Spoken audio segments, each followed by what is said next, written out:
Hello friends, welcome back to our channel. Today in this video we will discuss question of RRB NTPC 2025 exam of 19 June second shift. तो दोस्तों आज की video में हम आज यानी 19 जून सेकेंड शिफ्ट के क्वेश्चन को डिस्कस करेंगे, जो कि आपका इंग्लिश लैंग्वेज में रहने वाला और एक दो प्रश्न जो कि आपका कंप्यूटर सेक्शन से भी रहने वाला और जीके जीएस सेक्शन से तो आपका प्रश्न रहने वाला ही है। तो चलिए वीडियो को शुरू करते बिना किसी देरी के। तो हमारा जो फर्स्ट क्वेश्चन है कि निम्न में से किस देश से हड़प्पा के लोगों ने व्यापार किया था? With which of the following countries did the Harappan trade?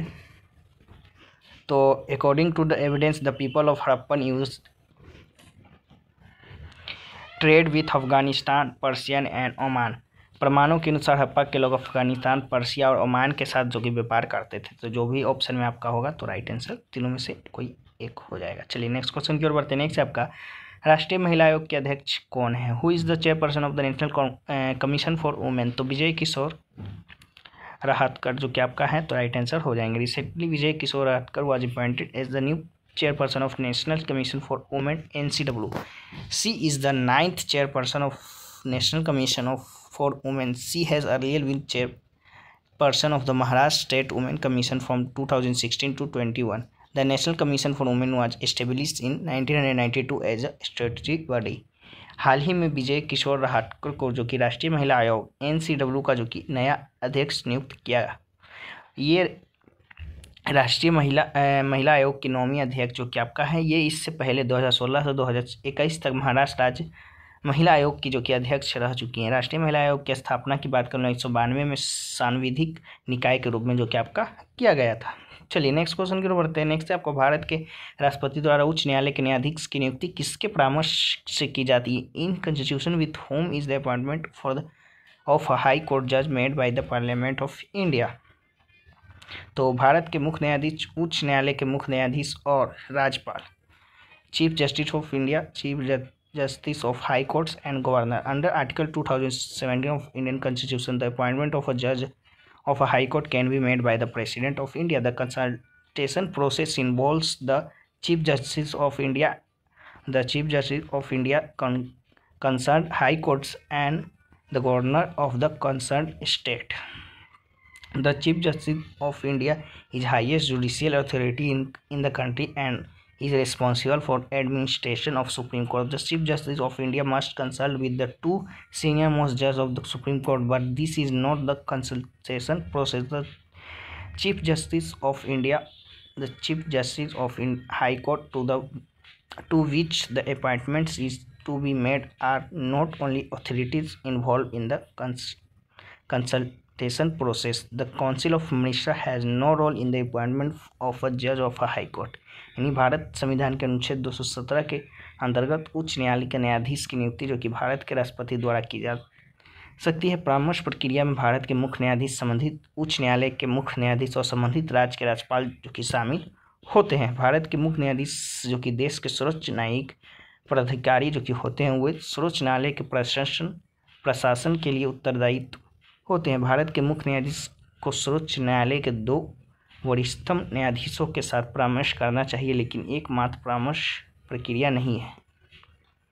Bharat के मुख्य न्यायाधीश और जिस उच्च न्यायालय में नियुक्ति की जानी है उससे मुख्य न्यायाधीश परामर्श प्रक्रिया में शामिल एकमात्र अधिकारी नहीं है। उच्च न्यायालय के न्यायाधीश की नियुक्ति मंत्रिपरिषद की कोई भूमिका जो कि आपका नहीं होती है। चलिए नेक्स्ट क्वेश्चन की ओर बढ़ते हैं। नेक्स्ट आपका कानपुर किस लिए प्रसिद्ध है? What is the Kanpur famous for? तो Kanpur is the major industrial city of Uttar Pradesh and is called Manchester of east. It is famous for leather industry, textile industry. Kanpur जो कि उत्तर प्रदेश का एक प्रमुख औद्योगिक शहर है, इसमें पूरब का मैनचेस्टर कहा जाता है। यह चमड़ा उद्योग, कपड़ा उद्योग के लिए जो कि प्रसिद्ध है। चलिए नेक्स्ट क्वेश्चन की ओर बढ़ते हैं। नेक्स्ट आपका टाका या कुंभ जल चयन के पात्र किस राज्य में स्थित है? इन विच स्टेट इज टाका और kumbh water storage vessels famous? तो राजस्थान जो कि आपका राइट आंसर हो जाएगा।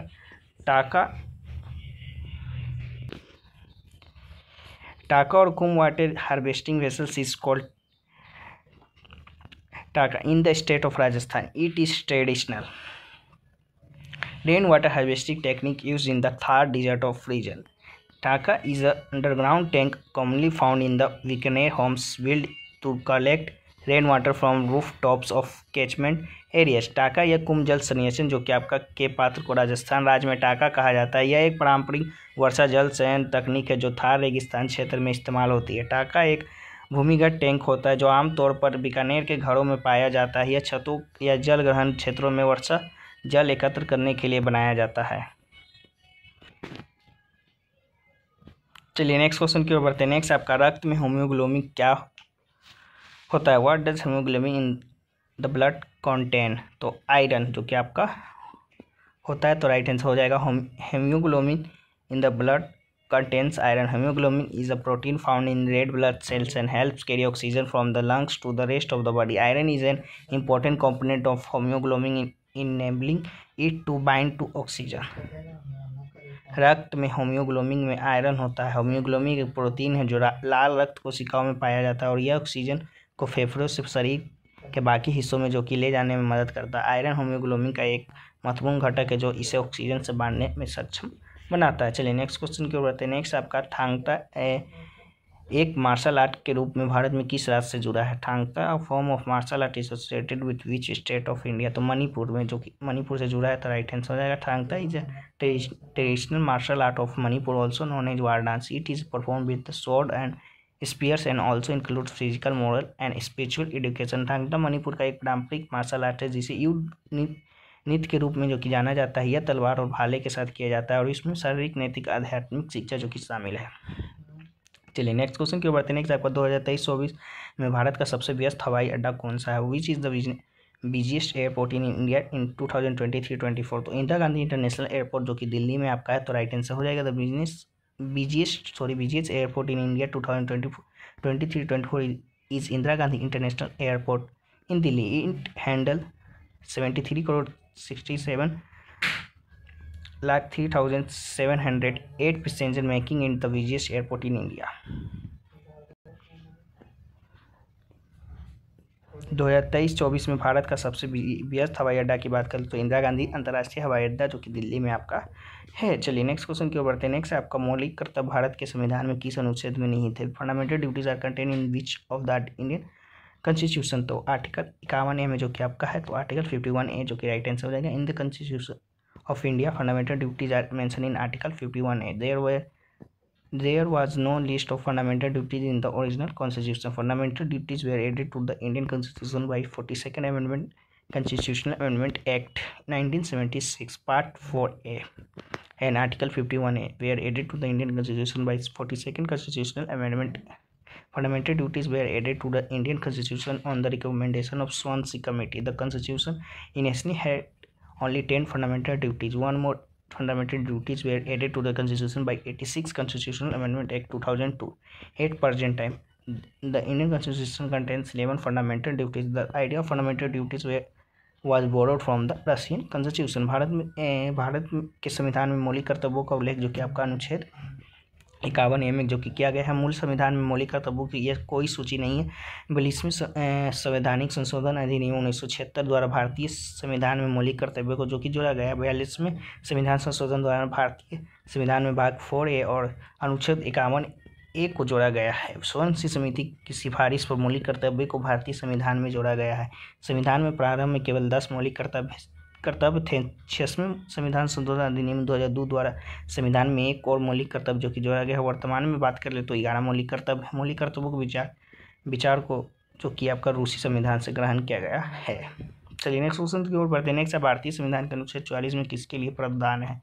What is the provision for article 44 of the Indian constitution? तो यूनिफॉर्म सिविल कोड यानी समान नागरिकता संहिता। तो आपका राइट आंसर हो जाएगा article 44 of directive principle of state policy in the constitution of India state that the state shall strive to provide for its citizen a uniform civil code यानी UCC throughout the territory of India. This effect should aim eliminating discrimination against vulnerable groups and fostering harmony among diverse culture practice। यानी भारत के संविधान में राजनीति के निर्देशक सिद्धांतों के अनुच्छेद 44 में कहा गया है कि राज्य अपने नागरिकों को पूरे भारत में समान नागरिक संहिता UCC प्रदान करने का जो कि प्रयास करेगा। इस प्रयास का उद्देश्य कमजोर समूहों के खिलाफ भेदभाव को दूर करना और विविध सांस्कृतिक प्रथाओं के बीच सामंजस्य स्थापित करना होना चाहिए।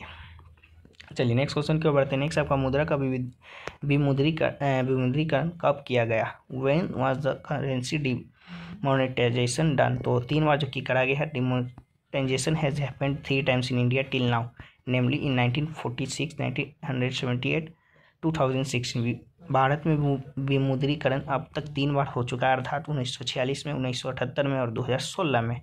वहीं आपका विमुद्रीकरण 1946 की बात कर लें, the first demonetization event took place in 1946 when rupees 1000 and 10,000 demonetization notes were withdrawal from circulation. These notes were reissued in 1954 with additional demonetization of 5,000।